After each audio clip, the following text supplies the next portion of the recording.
I am nervous just for my little part of it. I have amazing panelists, so I'm feeling confident, but I can see so many legendary names in this room. So I hope everyone's able to take away something from this session. My name is Ramya Modukuri. I am the Director of Future Pathways India for the International Schools Partnership. We're a group of 76, 75 schools. My global head is here, so she'll correct me. We have 75 schools worldwide. We have 3 schools in India.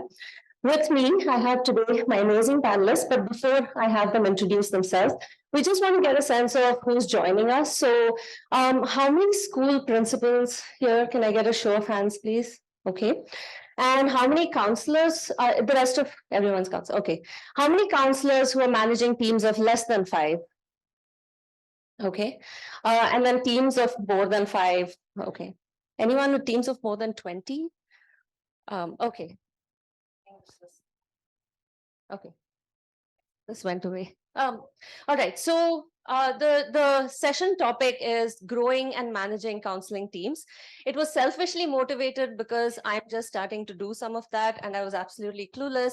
So I actually did reach out to Amir, I reached out to Priya, then I said, hey, if it's helpful for me, I'm sure others will find it helpful. So you're here to hear from them today. I will ask each of you to please introduce yourselves. I just want to give some context as to why I invited these 3 folks. So Priya manages a team within a single school. Amir manages a team which is spread across a group of schools nationally. And Teresa manages a group of schools internationally distributed. So I think there are 3 very refreshing perspectives, and I'm really excited. So please, Priya ma'am, introduce yourself. So good afternoon, and I hope we keep you awake. So I'm Priya Gupta. I'm from the International School, Bangalore, and heading the college counseling and higher education program there. And we work together as a team of 6, and hoping that I think we are going to be increasing one more very soon. Hi everyone, my name is Amir Masood. I work for the Shivnada schools, and including me, we have about 8 members in the team. Hi, my name is Teresa Urist, and I work globally for Aga Khan Schools. We are a network of over 200 schools on 3 continents, and we have a great range of schools in our as I said, over 200, and a great range of schools within that portfolio, including 19 different exam boards curricula. So that's the massive team that I've got. Thank you. Thank you so much. We really appreciate you being here. This is just a quick context setting, right? So we do know that it takes a village to counsel these kids. And there is an extended community and team that we all work with, which is our allies, our teachers, our administration, the universities, and so on. But today, when we talk about teams, we're really talking about our core team of counselors. So people who either immediately report up to you or have a dotted line reporting of some sort. We're going to be covering 2 aspects, growing your team and managing your team, as the title suggested. Okay, so there are really 2 aspects of, sorry, there's something wrong with this. Okay, sorry. So there are 2 aspects to growing your team, right? How do you know when is the time to grow your team, right? And also, once you decide you want to grow your team, how do you then do it? Sounds straightforward. So I will start with you, Priya. How does one know when it's time to grow the team? Many of us start out as 1-person offices, and there comes a time. So what are some things to keep in mind during that? Okay, so usually I would say maybe kind of listing down could be the 3 reasons. Maybe your management feels that you need an additional person. So never get alarmed, because the management has approached you or the principal has told you, let's hire another one. It's not because you're not doing a good job. It could be because you may need some help. The second one, you yourself are realizing as you're managing that, the number of students that have been coming, or, the counselor to student ratio, you feel whether you're a 2-member, 1-member, 3-member, and you still need maybe more hands. So it's okay to approach your school management and say, yes, I think we need another member. So, and the third could be, let's say you're running a very good department and you're doing a lot. And then parents also feel that you're doing something. And so they kind of, say, maybe they may have approached the management, or you get a feeling that maybe you could be offering some more things while doing in career and college counseling department. Yesterday, in fact, we had a session and we spoke about how a role and responsibility of a counselor is tenfold. So maybe you are offering maybe 3 or 4 or 6 or 7, and you may want to offer some more things. So you may need some extra hands, and extra people to work with you. And that's when you kind of approach, or you get approached by the school management. Really, it can come from any of those directions. So once you do decide you want to grow your team, it's not as straightforward as just going out and putting out the JP. There's a lot of thought behind it. So, I mean, what are some considerations to keep in mind in terms of? I haven't switched it on. So once you've decided that you need to grow your team, what are some things? How do you approach the hiring process? What are some things to think through? I think the first step is to identify how you're going to manage the counseling process. Are you going to follow a process where students are aligned, a specific number of students are aligned to one particular counselor, and then so you're saying, okay, 30 per counselor or 50 per counselor or 100 per counselor, or you say that we're going to follow a process where one person will be in charge of counseling, one person will be looking after data, one person will be looking after research, networking, events coordination. So as a management and as a person who is working within that department, first you should identify how your model is going to be. So identifying the model is the first step. Once you've identified the model, then based on the model, you're going to create job descriptions. I think one major challenge that most schools face is that you're not specifying the job description. It is that people generally, it's like stepping on each other's shoes sometimes.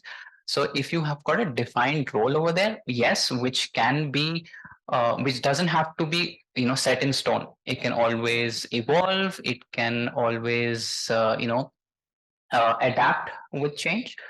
So those can be always considered. So I think the second step is creating a clear set of job descriptions and roles and responsibilities. So once you've got the model in place, the job descriptions in place, I think then it really becomes easy for you to hire the right people.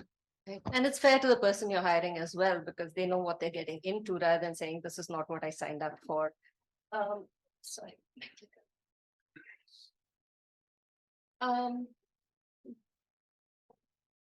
Okay, so there are two aspects. I mean, I don't have to, I think most of you here already are managing teams, but when we think of teams, a lot of times the focus is on the people, but especially the larger an organization gets, I think by the time you get to Teresa's level of, a huge distributed network of schools, process really becomes very critical. So over the next few minutes, we will talk about really both these lenses for processes and people. And we will talk about it with respect to each key stakeholder. So this is something we're all familiar with. We have our internal stakeholders, the administration, and our team members.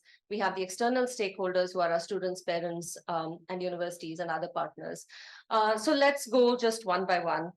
So when we think of administration, so whether that's your school administration or your group administration, in your case, Teresa, what are some expectations that the administration has that you need to keep in mind when you're trying to put together processes or, to manage your teams? Certainly.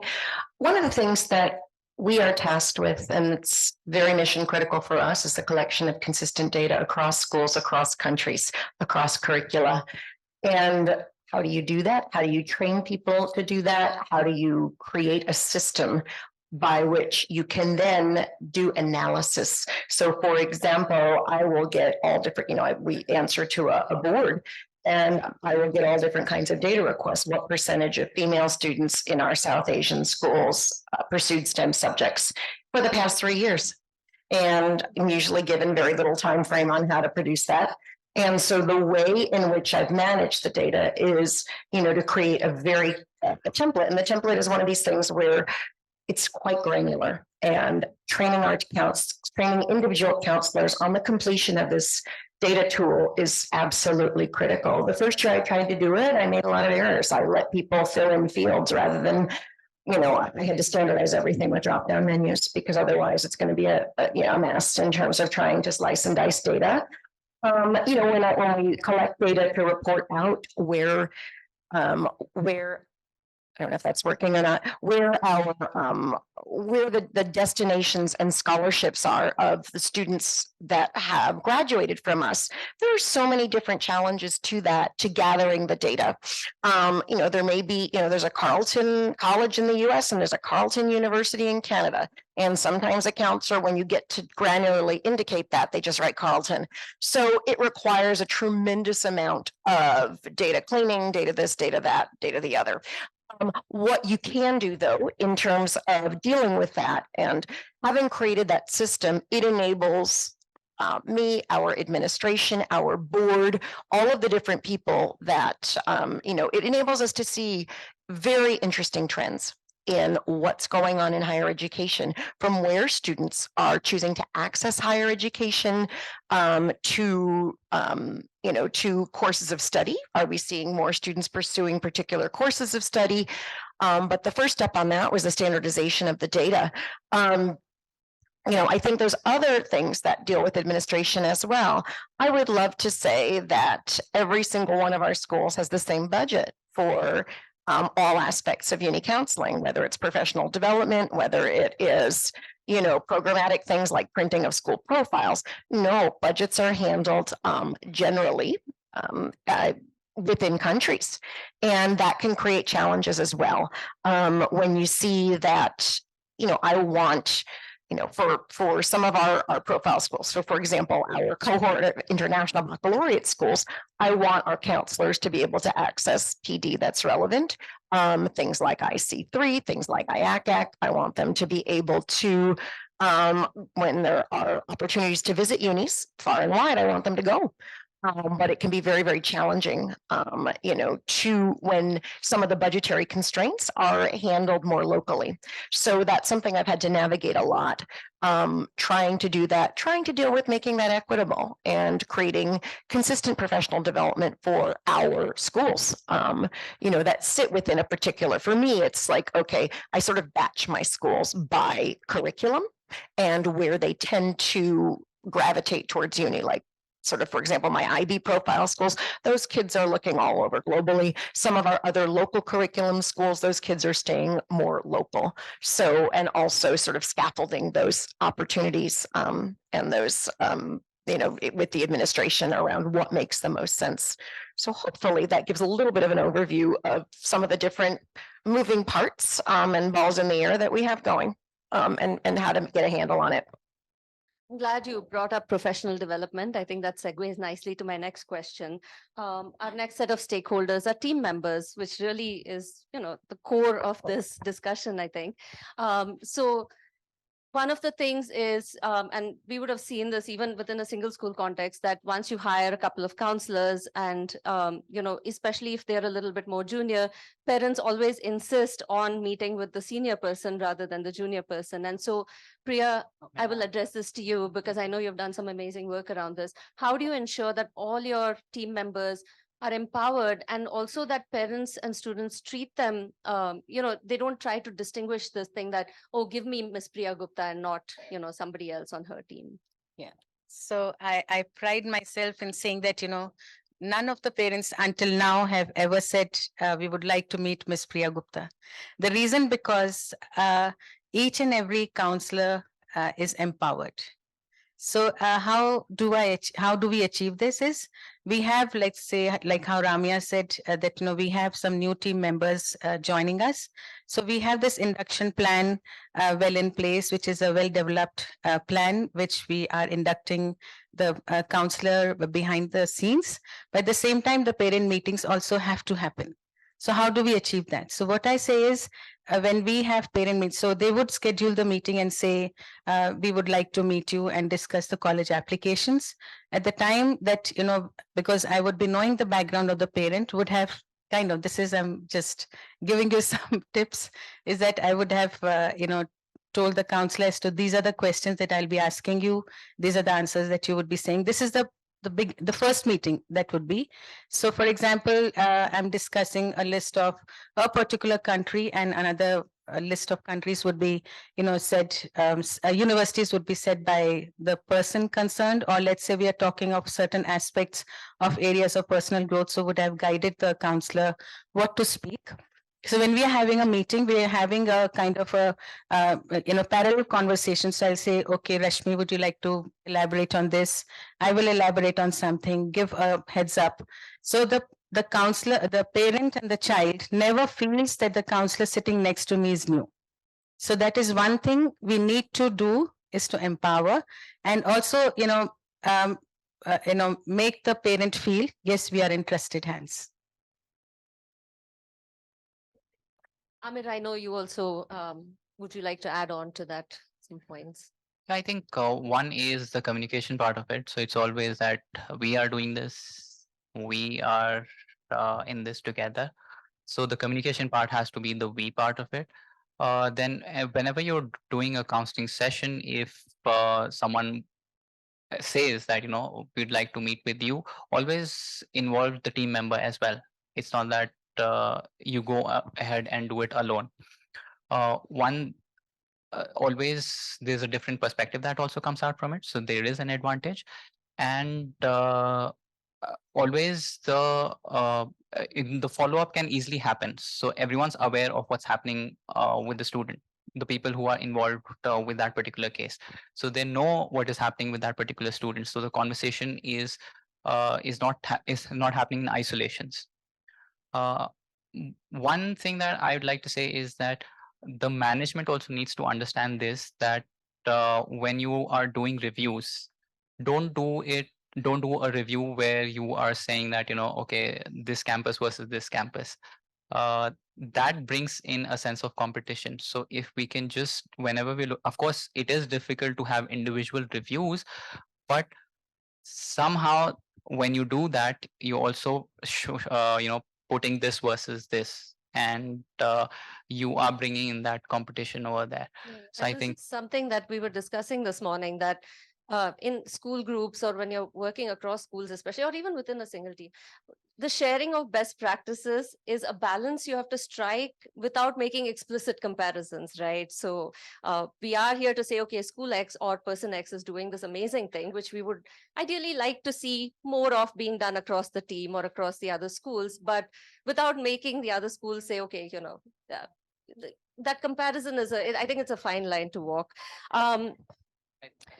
And I think processes are critical to that. So I was going to ask Teresa, in terms of team members or even parents, and sorry, let's stick to team members for a time being, but the uniformity of what you, or even the professional development that you have, right? Or the standard operating procedures. You had mentioned, Amit, that it is important for the counselors to know what's happening with that student, which means there has to be a process which says, okay, when you meet with a student, these are things you need to cover. This is data you need to collect, so that if some other counselor if the senior counselor comes and meets with the parent, everybody is speaking the same language. So in terms of processes and team members, how do you? Yeah, I mean, there are certain processes that will be handled, that make sense given each particular school's calendar. But for example, like one thing I, discuss with the counselors, I'll discuss for IB cohort schools, is when students are going to request letters, when that happens, and what the process is for requesting letters of recommendation for teachers. For students who are entering, university processes that require letters of recommendation. When do students do that? Is it going to be in May? And what is the process by which they do that, get the formal request, and by what is the process by which teachers consent to do that? And standardize that in terms of then the process by which those faculty members have to submit letters. So that would be one thing. The deadlines may shift by school, but a uniform process of how that works will make the lives easier of counselors, and also making sure that our heads of schools are on board with the sort of, I don't want to say enforcement of that, but making sure that they are backing up the counselors in these deadlines for teacher recs. So that's one thing I would certainly look at. Ensure program delivery is uniform across members, team members. I have shared an entire shared resources folder for, as I said, I'm going to focus on for counselors that are within a particular batch. So for my IB counselors, I have an entire shared resources folder. And the way we sort of standardize a piece of that is, we standardize the for our IB schools, we stand, like I'll talk a little bit, this is more external, but we standardize certain things. Like we have a uni counseling handbook that is used across our international schools. And so it is released to everybody for our DP1s, our 11th graders, always at the same time. It contains the same information. It's a universal piece that focuses on multiple processes in multiple countries. Other things that we've done standardized, like one of the things I said is they need, a presentation on visa applications in a range of different countries, timeframes, how that works, what will be asked of them, what they can expect, all the documentation. And so what I did across all of our IB schools, I said, you guys are all going to need this. Let's work harder, let's not work harder, let's work smarter. So creating that so that they have a toolkit they can go to, anticipating what those needs are, so that each individual counselor, or each individual school isn't saying, oh no, wait a minute, students are going through a visa process. How does Australia differ from, say, Canada, differ from this country, differ from that country?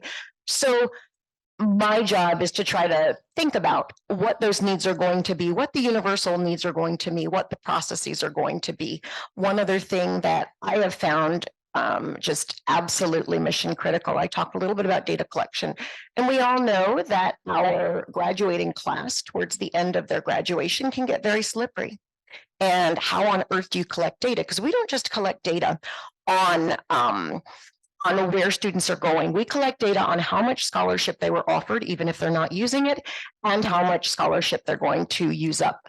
And students won't, so what we do is they can't graduate until they pass a clearing process where they sit down and we literally hold their feet to the fire and make them, it's not fun. And, it's not counselor's favorite job, but it ensures that before students leave us, we get the information. So those are just a few little things that I picked up along the way, that I've learned through experience. I wanted to add one thing because I just was in a meeting with Rosa, who's sitting there. She's also someone in similar role to Teresa. She's my boss. But I used to also think, I'm a big, data collection fan, but at a school level, it made sense. At a global level, I didn't fully understand the repercussions till we had this discussion. And I think what effective data collection and analysis really does is that we say, yes, you see trends, but to what end, right? So when you see trends, it can inform your curriculum. It can inform the partnerships you make, right? I think those are the two critical ones. And I think, if there's more, I would love to learn more. And I think going back to what you said about processes in terms of like LORs and standardization, this brings me to Priya actually. And because one of the things we'll shift over to the external stakeholders, the biggest thing is for students and parents to have that continuity, to have that uniformity of experience, right?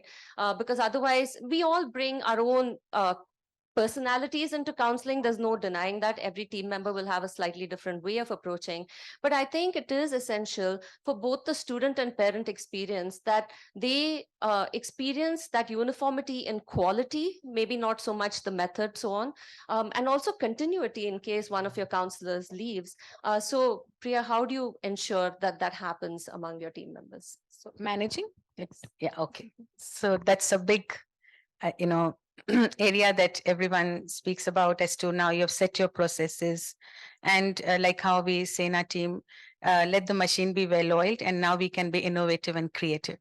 So I'll give a little, little background to before when we hiring or, when we are recruiting a new college counselor, could be coming with little experience or no, maybe 2-3 years of experience, 0 experience, could be 5 years experience.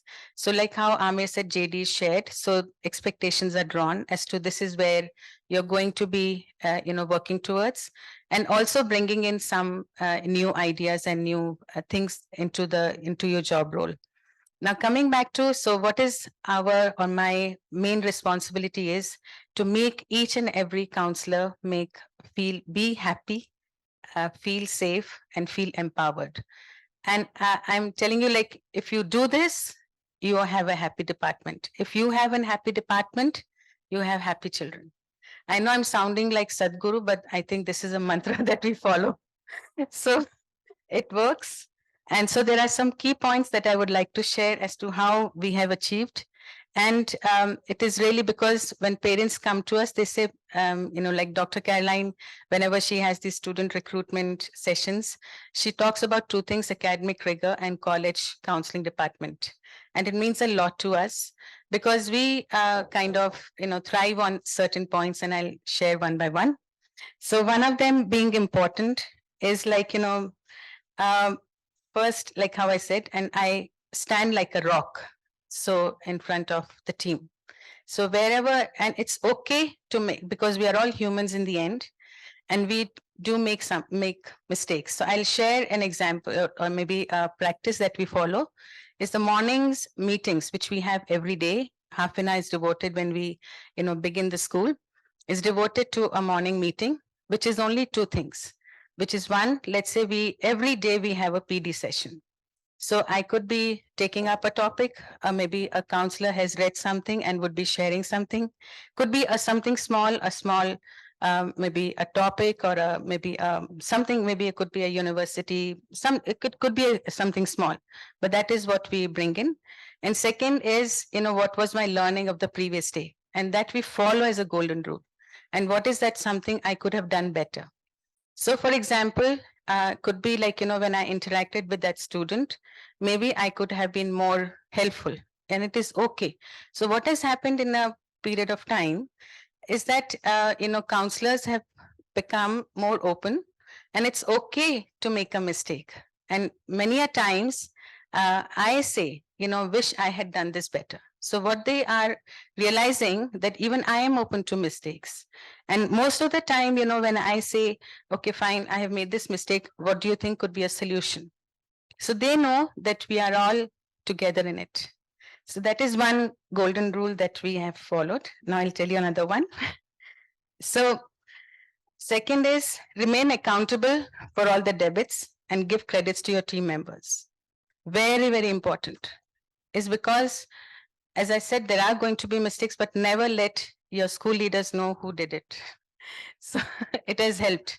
So like Dr. Bindu, Dr. Caroline says, Priya, you never say that, this happened by this team member, because I always say I'm taking the responsibility.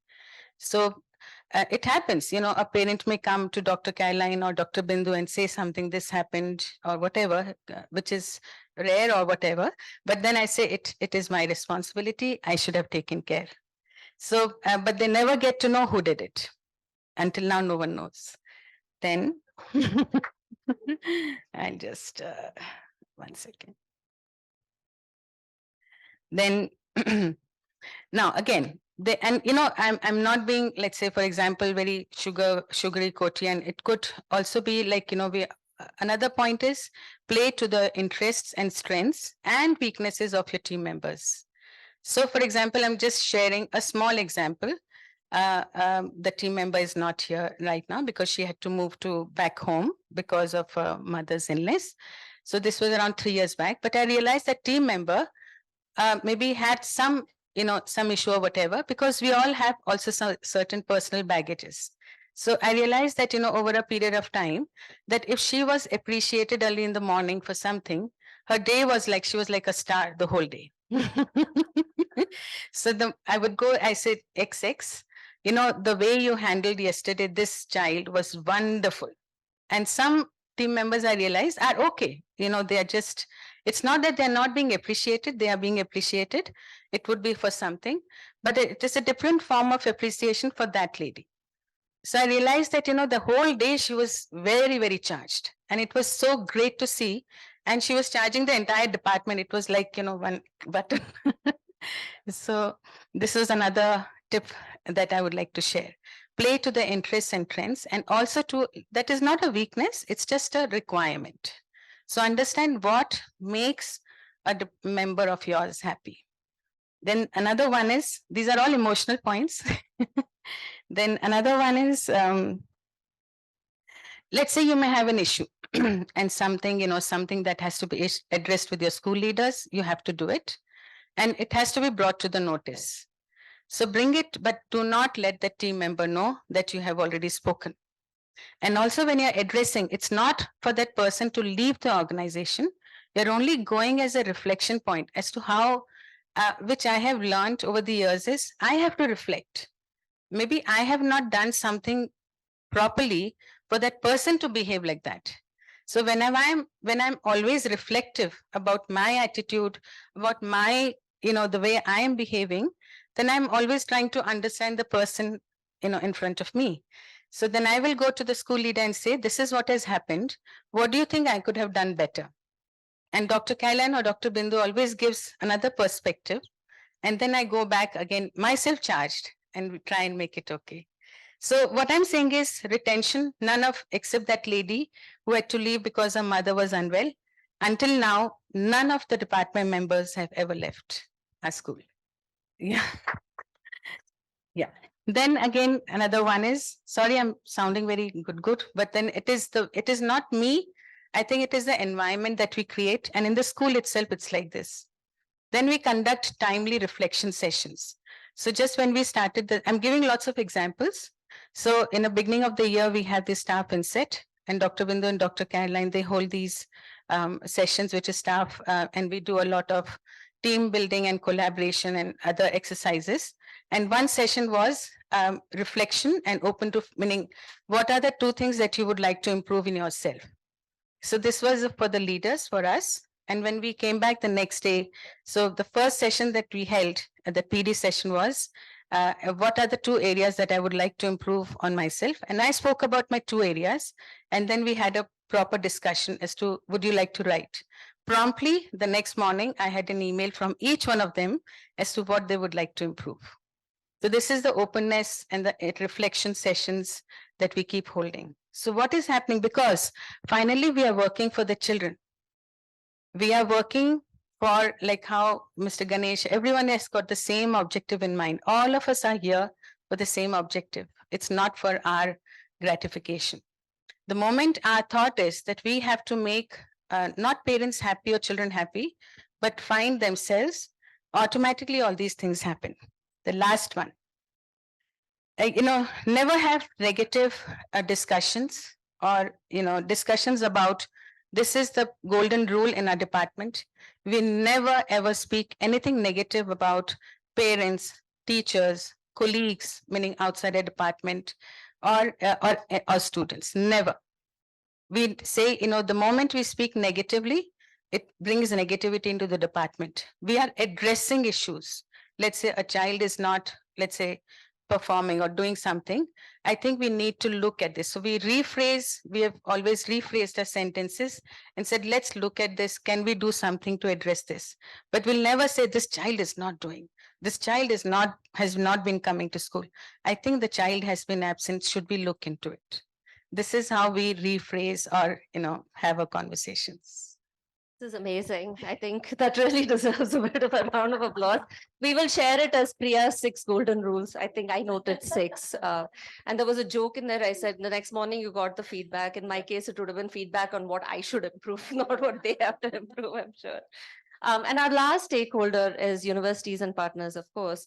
So I will put it to you, Amir and Teresa. I mean, you both can speak. But when working with external organizations, especially in both of your organizations, you have the global thing, right? You have your role, which is more global or national, and then you have the teams. In my organization, we have one more layer.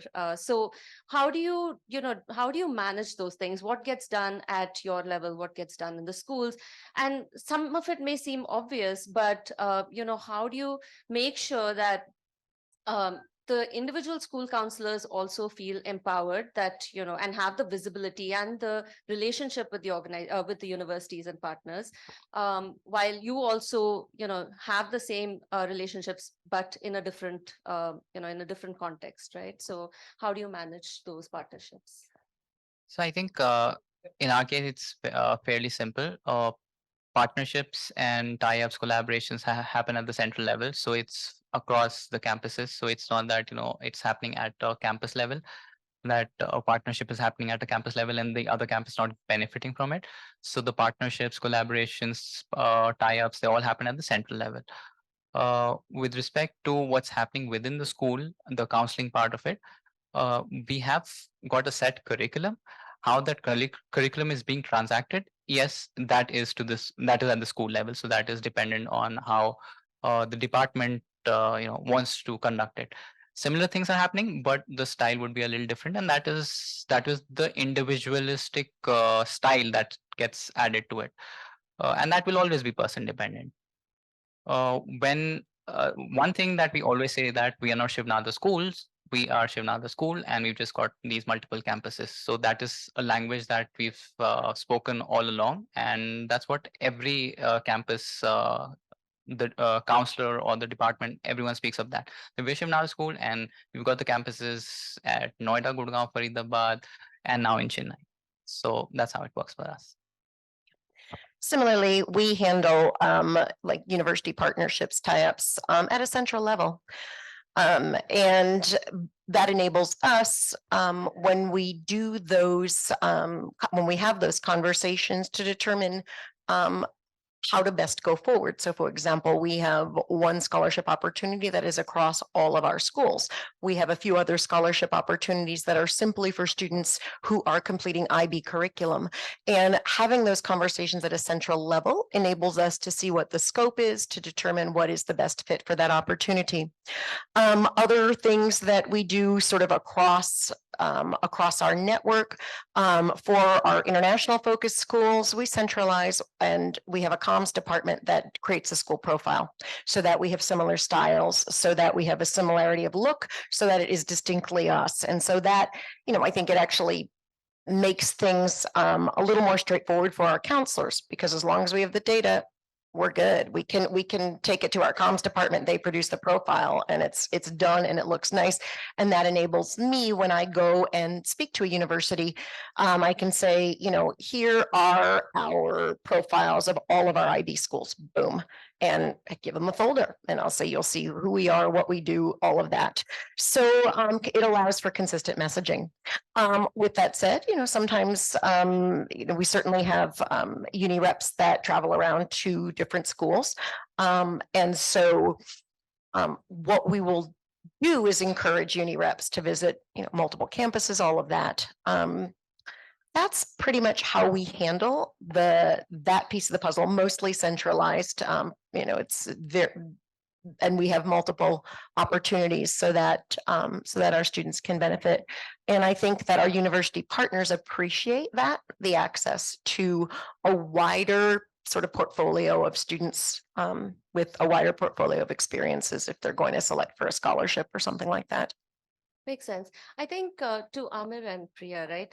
So one of the things is communication with universities, right? And maybe a little bit more so with Priya, but so you also represent Shivnadar schools and then you have counselors at your schools who are also, and so, from a university standpoint, one is, does that get confusing as to whom they should reach out to? And then if they do reach out to one of your school counselors and they go ahead with something, I guess the question is really, how, and more so with Priya, I think, how do you make sure that counselors also feel on your team that they can go out and have these conversations with universities, that they don't always have to trickle it, escalate it up to you to have these conversations? Not so much even about partnerships, even about simple things like a school visit or, a masterclass or something like that. So I'll just answer that the first one on my context. So whenever we're looking at any program where the university is trying to reach out, so as I said earlier, that we've put it in the communication thing that everyone talks about, that we are a Shivnal school and we've got these campuses. So if you're visiting us, it'll be great if you can visit the other campus also. Similarly, we also talk about our sister schools that are the Vidya Gyan schools. So we make sure that whenever someone's coming to us, we also talk about the Vidya Gyan school. Also, when like we're coming for this event, so we've created one profile for that. So when you look at that profile, you will see all the achievements across the schools, and you will see all the people in the career guidance team. So it's not that there is one specific school that has been highlighted; it's the entire team that has been highlighted in that. So that is one way of looking at it. Probably you'll have. So a $1 million question. Okay, visibility is not only about communication. Visibility about interaction. So when we talk of, let's say, the reason communication is with me, and for example, not because I am the head of the college counseling department, because the universities or person who's suggesting a master class knows that this is one person contact, not for visibility, for communication. But when it becomes visibility for, let's say, interaction, all of us in the six people, we never say my team. I say we as a team of 6 people. I never say I am the head. We say we as a team of 6 people. All of us are there when the university officials come, whether even if it is one and is having breakfast, we all 6 of us are sitting around that person. So, and having conversations. So because of the high school profile, all 6 of us are there. So they need to know who are those people writing recommendations, who are those people helping children with their UCAS, if Rashmi Mishra, Shobita, whoever, David, Sherwin, Archana, and they need to know who they are. So it is about visibility for interaction, visibility for communication. So I do not relate visibility with communication. Yet, let's say when I'm writing, it's not me alone writing. So I like, because David and Rashmi, so I'm saying the names because these are team members. They're handling the university visits. We 3 are handling. So David is looking at the logistics. Rashmi is looking at social media. So we 3 are in the picture, but calendar will be blocked and all 6 of us will be there. So this is how we handle. So, so please ensure that, let's say, don't say, okay, US, you can handle, the other countries you handle. Why? So it is, once you have that explanation with your team member, this is what we're doing. Even if you divide, it is only for processes, only for putting the things into place. And once that is understood by the team member who's just joining you or who's working alongside you, will not mind it. Thank you. So we'll now open it up a little bit. Oh, sorry, that was me. I accidentally pressed. So we had wanted to, generally talk about conflicts, but we thought we'll just open this up and ask you, what are some conflicts that you can think of that may arise in any sort of, and this is just generally not even just counseling teams, but all of this has been general management lessons, right? So we can talk about conflicts if you have specific ones that we can address, or we can just open it up for questions. So, yes, who's giving you the mic? I mean, this is just a little bit of advice that I need from any of you. I mean, all of you are eminent in this field. So I thought, I mean, you were talking about expanding the team. So, and you told us which are the opportune moments when you could do this expansion. But one particular very specific, the number related question. So like in general school administration, we always have a student teacher ratio.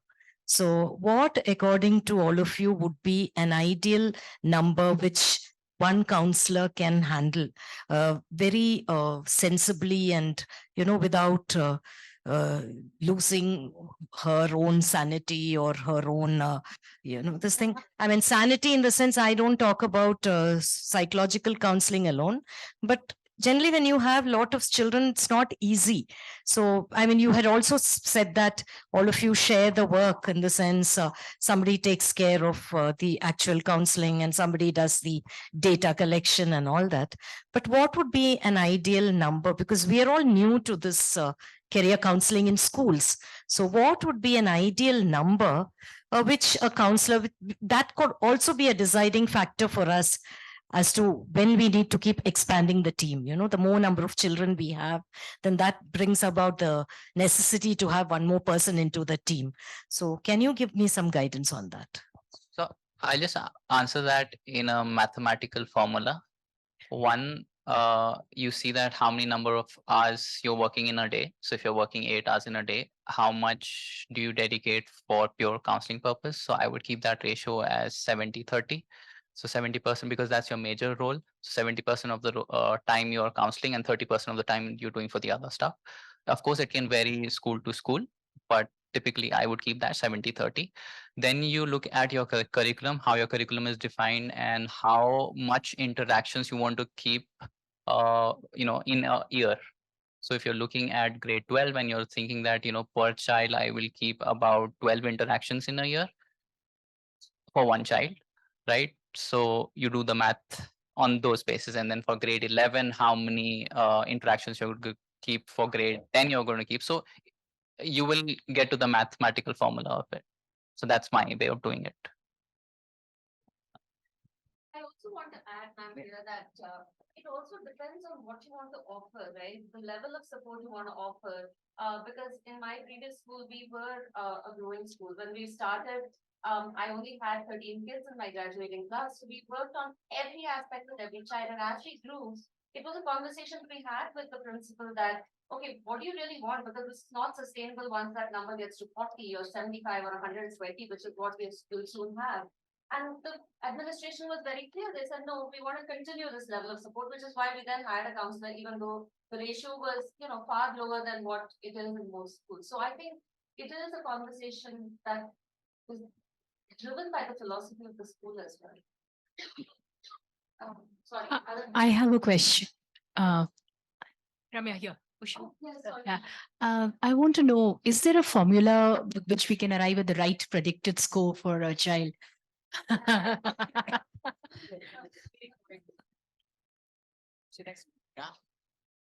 We have a very defined policy. So, for example, when children, and it is that policy is even shared with the children and parents. So they themselves know what they would be predicted. So I'll explain. So we have a defined policy with this assessment, this much percentage, with this assessment, this much percentage. So every year they have 2 assessments and 2 exams. So the percentages are defined. And in grade 12, when they come, there's 35% for the exam that they're now undergoing.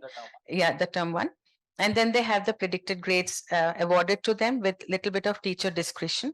So the children, and we show them the predicted sheet. Some schools do not have that policy, we show it, but we don't hand it over to them. But children themselves know. So, and when you have a well-defined policy, there is no scope for conversations and no parent comes to us. So what, common message is when you have, like all of us are saying, when you have certain defined policies, no one comes for a letter of recommendation, write this or write that, because they know that we have a certain process. Yeah, this is critical to what we've been talking about throughout the last 1 hour is that process is critical, right? And ma'am, Usha ma'am, I'm sure Vandana is in part of some of our WhatsApp groups. Every year this conversation comes up around not just the calculation, which there are as many ways of creating that predicted score as there are schools, I think, but also the process around predicted grades. So that's, we're happy to connect and, Vandana is pretty aware of all that. You're in good hands. Namita, you had a question. I had a question. Oh, sorry. Yes, please. Sorry, in the back. Hi, everyone. My name is Prachi. I look after the country operations for a UK university called Manchester Metropolitan University. Honestly, my purpose to attend this session here was to understand how the schools are actually managing their counseling team. Because yes, my question was picked up a while back that universities do want to understand who's the right contact, who can we actually relate with more. My question actually goes out to everyone out here because I believe a lot of other school counselors are here as well and the brilliant panel here. Are there any differences that the school counseling team have observed since the new education policy? Because I've been in this industry for almost 18 years and I have literally seen the visible change that we are now seeing from schools and different institutions who are actively now connecting together to work with our young minds. So is there something that even the counseling teams at different schools are looking at after the new education policies reveal? I'd say that the education policies for the counseling team has come in very late. I think most of the schools that would be over here who have a counseling team had it because they were progressive in their mind to have a counseling team. The NEP now suggests that you need to have a counseling team. They have come out with a whole set of guidelines and tools, but those are very basic. So anyone who's got an evolved counseling team would be much more advanced in that. So I don't see a change happening on that front. Yes, if you go in the tier 2, tier 3 cities, where they're, because of the NEP, they're forced to bring out those changes. So I think you will find a change over there. Not doesn't in my. At this point, Ma'am, please use the mic because I believe it's all being recorded. So I come from a school that's in a B town. I'm the principal for Pravachi Academy, Nasik. Now we're a 40-year-old institute, but we never had a counseling cell. This is my first conference that I'm attending, and I'm listening to everybody and gathering all the information. Welcome to the community. Yeah, thank you so much. We do have a counselor, but the poor little soul handles all different kinds of issues, right from behavior and all the other things, other than what you all, I don't know, what adjective would be the right one. privileged. Privileged, all right. I'll give it to you today. You talk about. So for me, I was trying to figure out where do I start. So what she just said and what you just said just makes sense. You need to have a session for us who don't know where to begin. All right, I don't know where to begin. I think there's a session that's happening that is Yeah, and sort of first couple of years of this, when I joined this conference in 2018, I ran a session called Your First Year Survival Guide as a counselor. I'm very happy, but I know many of us have started in the last 5-6 years, so you can really pick. And these guys are just really stalwarts. so- There's Sanjukta ma'am sitting behind I you. was There's thinking- Meghna, there are so many people here. I was that- thinking to myself, I'm going to catch Priya the minute this thing gets over and tell her sit next to me. Yes. So, Yes. but then She's thank already you pleased so with her much. now. What you all three spoke made a lot of sense, at least to me today, because I was making notes and I was thinking to myself, I have to go back and get this ball rolling. So thank you. Thank you, ma'am. And we need progressive principals who really understand the value of counseling as well. So we have, I think, 5 minutes. So Namita and then ma'am and then. Doris, I just have a very quick question for you. You spoke about collecting data, right? Did you design the data on your own? Like what you collect and is there, Sure. is there software that? No, it was iterative. I started to see what kind of data requests we'd receive year on year. First year, I created a templated spreadsheet, tweaked it for even more granularity to be able to cut and slice data. It's on Excel. So then I can take an entire data set across multiple continents of multiple schools and be able to grab it by content. So yeah, it's been totally customized for our needs. If you want a copy of it, I'm happy to share because it was very because we get so many interest, the data requests, different subsets wanting data on where they're going, how much they're earning in scholarship, all of these. And we have special cohorts. We bring in students, a lot of students on 100% aid. And and so that we want to follow we bring the students in middle school. And we want to track those data points very particularly to make sure that they are prepared for uni, they're getting access to uni, all of that. So yeah, my data tool is based upon our organization specific needs, but I can give you my card if you want a copy of it. I would love it. Yeah, you're welcome to think that, what you said about how that data can then inform policies, inform what you do, what you change, maybe Yep. if there's certain demographics Mhm. that your students are coming from and you're seeing certain kinds of universities, partnerships. Very that much so. informs how to run the department. Yeah, So- I mean, it also allows for us, one of our missions is to develop homegrown leaders that then serve their communities and countries. So I always want to track, we don't want to just constantly fuel global brain drain. That's so, for me, it's very heartening to track data that we're seeing more of our students from, say, our campus here in Hyderabad, that they're staying in country in India and accessing high quality Indian options. I am tracking that data point like a hawk. So, yeah. I think we all have to become data scientists in this new age, right? Even if you're just an individual school counselor with no team. With data, it's which questions you ask, right? So that's why what fields you have is like, I have an idea in my head, but that needs to evolve. Yeah.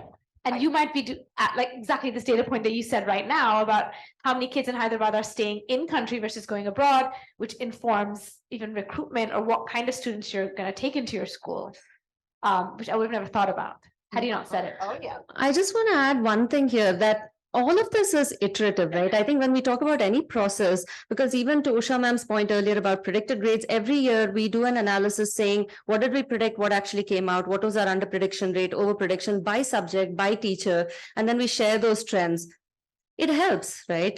We never get it quite right because every year there's something new, but I think every process is iterative for it to be. Just one thing to add on that is that because since we're all talking about data and how data can be more useful, I think would suggest is that all counselors should do this course of Power BI.